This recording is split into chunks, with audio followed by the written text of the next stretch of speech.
જય સ્વામિનારાયણ. આપણે આવી ગયા છીએ કુંડળધામ. એ સારંગપુરના રોડ ઉપર આવેલું છે.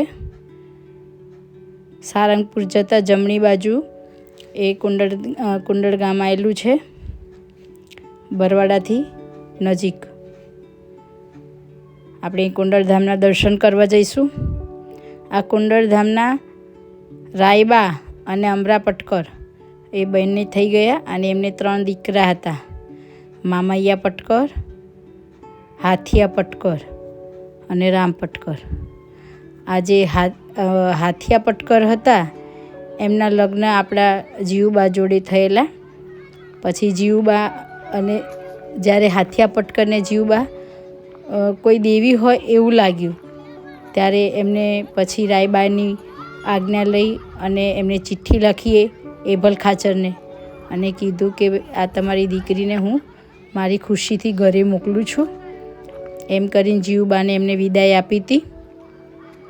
અને હાથિયા પટકર સત્સંગ માટે લડાઈમાં ભગવાનના ધામમાં ગયેલા અને એની ખુશી શોક કરવાને બદલે રાયબાએ ખુશી મનાવી કે મારો હાથિયો પટકર મહારાજના ધામમાં ગયા અને અક્ષરધામમાં મહારાજની મૂર્તિનું સુખ માણવા માંડ્યા. એમ કરી એમને સાકર વેચી. બધા કહે, રાયબા તમે તો ગાંડા થઈ ગયા છો કે શું? દીકરો ધામમાં ગયો અને તમે સાકર વેચો છો? કે મારો દીકરો તો મહારાજની મૂર્તિમાં છે. એમ કરી અને સાકર વેચી. અને રામ પટકર એક શ્રીજી મહારાજ એક વખત એમને ખબર કાઢવા ગયેલા ત્યારે એમને બળદના મોઢા પર ઘણું બાંધેલું. તો મહારાજે પૂછ્યું કે આ કેમ બળદને આવી રીતે બાંધ્યું છે? ત્યારે એમને કીધું કે એમને આપણે તમે આજ્ઞા કરી છે કે પાણી ગળીને પીવું, તો બળદ પાણી કેવી રીતે ગળીને પી શકે? એટલા માટે મેં એમને ગળું બાંધ્યું છે. તે મહારાજે કીધું કે મનુષ્ય માટે જ પાણી ગળીને પીવું છે, પશુના ધર્મ તો એમની રીતે જેમ છે એમ રહેવા દો. આ એ રાયબાઈનો દરબારગઢ છે. આપણે ત્યાં દર્શન કરવા જઈશું.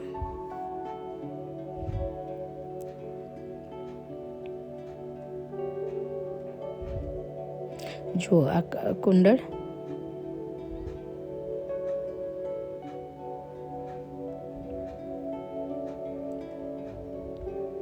અહીંયા જ્ઞાનજીવનદાસ સ્વામી અને એમનું મંડળ છે.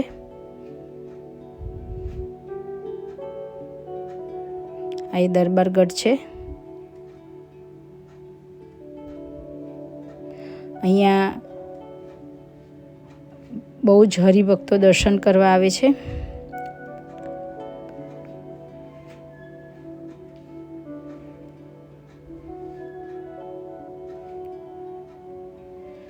એક વખત મામૈયા પટકર દરબારમાં સૂતા હતા. બધા સૂતા હતા. મહારાજ અહીંથી પસાર થતા હતા. મહારાજ કે અત્યારે આપણે કુંડળ અહીંયા જવું નથી, આપણે અહીંથી નીકળી જઈએ. આપણે આ જે દર્શન કરીએ છીએ એ આ મોટી બા છે અને આ હાથિયા પટકર છે. એવું એક આ ચિત્ર ખડું કર્યું છે કે જે આપણને જાણ થાય. આ દરબારગઢમાં મૂકેલું છે. પછી મહારાજ અહીંથી દરબારગઢથી પસાર થતા હતા ત્યારે મહારાજ કે આપણે અત્યારે રાયબાના ત્યાં ઘરે જવું નથી, આપણે એમને નીકળી જઈએ. પણ એ વખતે મામૈયા પટકર હે રામ એમ કરીને પડખું ફેરીને બોલ્યા. તો મહારાજ કે બોલો. દરવાજો ખખડાયો. બોલો. તો કે મહારાજ તમે? તો કે તમે મને બોલાય હે રામ કરીને એટલે હું આવ્યો. મારા મામૈયા પટકર કે એ તો મારે ટેવ છે. મહારાજ કે મને બોલાવે અને મારે આવવાની મારી ટેવ છે. મને મારા ભક્ત બોલાવે અને હું આવું એ મારી ટેવ છે. આ દરબારગઢ છે.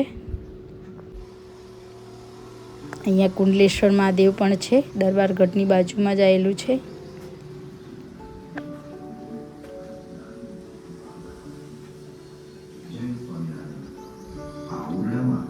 ગુરુદેવ રામાનંદ સ્વામી આવીને ઉતરતા અને અનેક દેવી જનોને ઉપદેશ આપતા અને અનેકને સત્સંગના રંગી રંગી પ્રભુ પરાયણ કર્યા હતા. તે લીલાના દર્શન થાય છે. જય સ્વામિનારાયણ.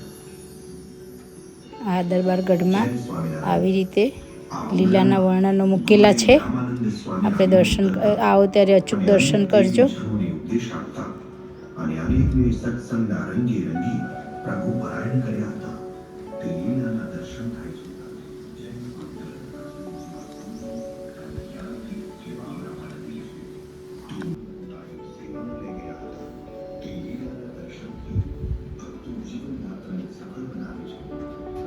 જુવા દરબારગઢ. મંગળ પ્રેરણા પામે છે.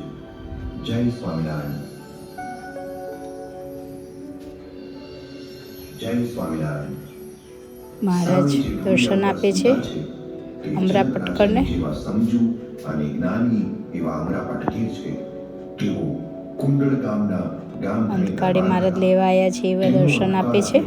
ત્યારે ભગવાન સ્વામિનારાયણે ગોપાળ યોગીની જેમ સમીપે રહીને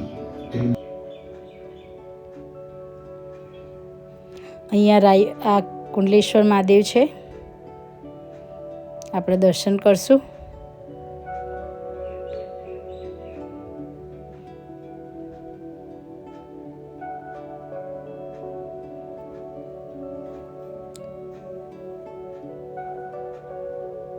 અહીં સ્વામિનારાયણ ભગવાને શંકર ભગવાનને પધરાયા છે.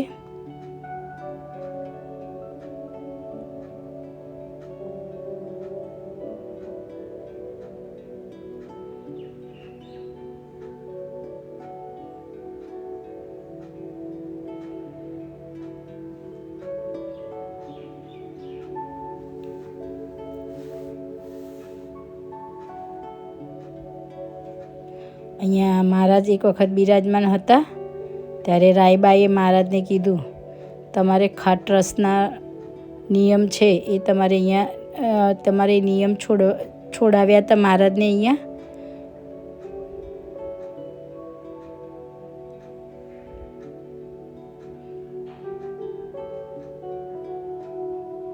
આ એ મંદિર છે. દર્શન કરવા જઈશું અંદર.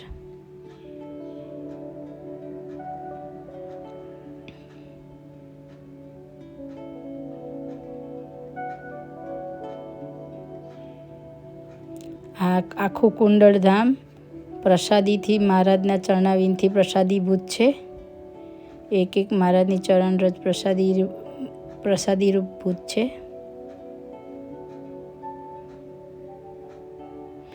અહીંયા મોટી ઉંમરના દાદાઓ બહુ સેવા કરે છે. અહીંયા અખંડ કથાધારા ચાલતી હોય છે.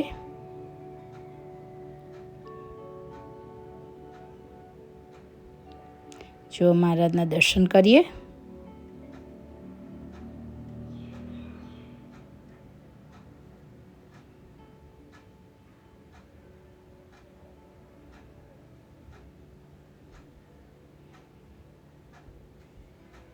આ કથા ગંગામાં તમે કથા સાંભળો તો તમને મહારાજથી નજીક જવાય એવી વાતો કરે છે. એવી સાંભળવાની મજા આવે એવી હોય છે કથા. મહારાજની લીલા ચરિત્રની કથાઓ કહેતા હોય છે. સુંદર કથા હોય છે.